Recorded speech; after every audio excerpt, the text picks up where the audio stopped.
ഓം ദേവഗുരുവേ, ധർമ്മത്തിന്റെ ദീപമേ, വിദ്യയുടെയും വിവേകത്തിന്റെയും അമൃതധാരയെ. ആകാശമണ്ഡലത്തിലെ ഗ്രഹരാജാവായിട്ടുള്ള ബൃഹസ്പതി 2/6/2026 സിംഹാസനം മാറുകയാണ്. മിഥുനത്തിന്റെ വേഗത വിട്ട് കർക്കിടകത്തിന്റെ കുളിർമയിലേക്ക്, കരുണയും ജ്ഞാനവും കൈകോർത്ത് നടക്കുന്ന പാതയിലേക്ക്. ഓം ബൃഹസ്പതയേ നമ. ഓം ദേവഗുരുവേ നമ. കാലത്തിന്റെ വേഗതയിൽ ഗ്രഹഗതി മാറുമ്പോൾ കനലുകൾ പോലും പൂക്കളായി മാറിയേക്കാം. അതിചാരം എന്നൊരു വിസ്മയ യാത്രയിൽ അറിവിൻ പൊരുൾ തേടി നമുക്ക് യാത്ര പോകാം. നമസ്കാരം.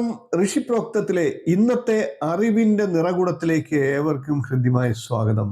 കാലചക്രത്തിൽ എല്ലാ ഗ്രഹങ്ങളും സഞ്ചരിക്കുന്നു. എന്നാൽ ഗുരു നീങ്ങുമ്പോൾ ജീവിത രേഖകൾ തന്നെ പുനർലിഖിതമാകുന്നു. 2026 ജൂൺ 2 ബൃഹസ്പതി മിഥുനത്തിന്റെ അസ്ഥിരവായുവിൽ നിന്ന് കർക്കിടകത്തിന്റെ സ്നേഹജലത്തിലേക്ക് അതിചാരത്തോടെ കടക്കുന്നു. ഇത് വെറും ഒരു രാശിമാറ്റമല്ല, അവസരങ്ങൾ വേഗത്തിൽ തുറക്കുന്ന ഒരു കാലഘട്ടമാണ്. ചിലർക്കിത് പുതിയ തുടക്കമാകും, ചിലർക്കിത് പരീക്ഷയാകും. എന്നാൽ ധർമ്മത്തിന്റെ വഴിയിൽ നിൽക്കുന്നവരെ ഗുരു കൈവെടിയുകയില്ല.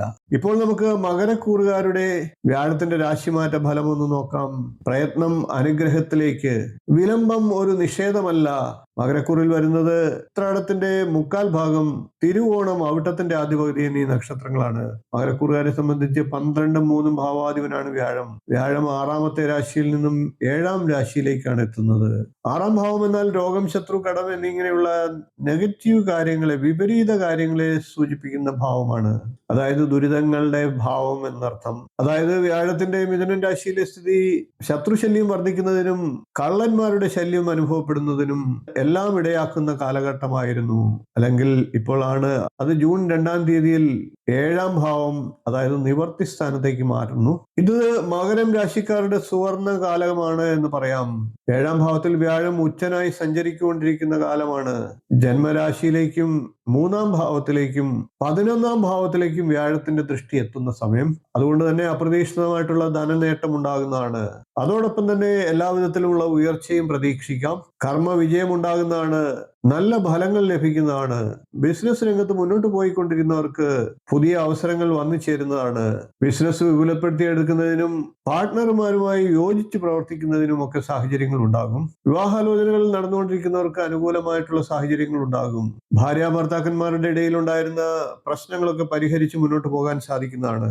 വിദേശ യാത്രയൊക്കെ ആഗ്രഹിക്കുന്നവർക്ക് അതിനനുകൂലമായിട്ടുള്ള സമയമാണ്. അതായത് വിദേശത്ത് തൊഴിൽ ലഭിക്കാനുള്ള സാഹചര്യമുണ്ട് എന്നർത്ഥം. ഉന്നത വിദ്യാഭ്യാസ രംഗത്ത് വിദേശയോഗം ആഗ്രഹിക്കുന്നവർക്ക് ആ ആഗ്രഹങ്ങളും സഫലമാകുന്നതാണ്. നഷ്ടപ്പെട്ടു എന്ന് കരുതിയിരുന്ന ധനം തിരികെ ലഭിക്കാനുള്ള സാഹചര്യം ഉണ്ടാകും. ശരീരത്തിന്റെ ക്ഷീണം കുറവ് വരുന്നതിനും ദേഹാസ്വസ്ഥ്യങ്ങൾക്ക് ശമനമുണ്ടായി നല്ല ആരോഗ്യം ലഭിക്കുന്നതിനുമൊക്കെ അനുകൂല സമയമാണ്. ഏത് കാര്യത്തിൽ ഇറങ്ങി പുറപ്പെട്ടാലും നല്ല ഫലങ്ങൾ ലഭിക്കും. വാക്സാമർഥ്യം, ബുദ്ധിസാമർഥ്യം എന്നിവ വർദ്ധിക്കുന്നതാണ്.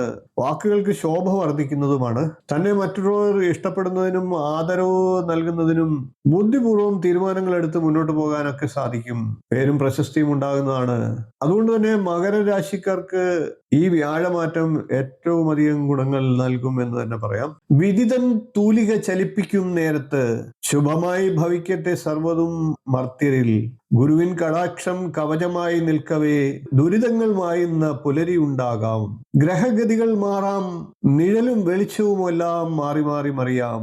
എന്നാൽ ശുഭചിന്തയും കർമ്മശുദ്ധിയും കൈമുതലാക്കിയാൽ ഏത് അതിചാരത്തെയും നമുക്ക് അതിജീവിക്കാനാകും. കർക്കിടകത്തിലെ ഈ ഗുരുപ്രഭാവം ഏവർക്കും ഐശ്വര്യവും സമാധാനവും ഉണ്ടാകട്ടെ എന്ന് പ്രാർത്ഥിക്കുന്നു. ഈ ഗുരുവചനങ്ങൾ നിങ്ങളുടെ മനസ്സിൽ അല്പമെങ്കിലും വെളിച്ചം കൊളുത്തിയെങ്കിൽ ധർമ്മത്തിന്റെ നിശബ്ദ സമ്മതമായി നൽകൂ ഒരു ലൈക്ക്. ഈ ജ്ഞാനം മറ്റൊരു ജീവിതത്തിലേക്കും എത്തണമെന്ന് തോന്നുന്നുവെങ്കിൽ ഒന്ന് ഷെയർ ചെയ്തേക്കുക.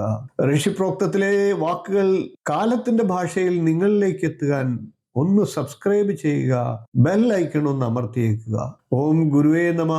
ഓം ശാന്തി ശാന്തി ശാന്തി. പുതിയൊരു അറിവുമായി വീണ്ടും നമുക്ക് കാണാം. നന്ദി, നമസ്കാരം, ശുഭദിനം.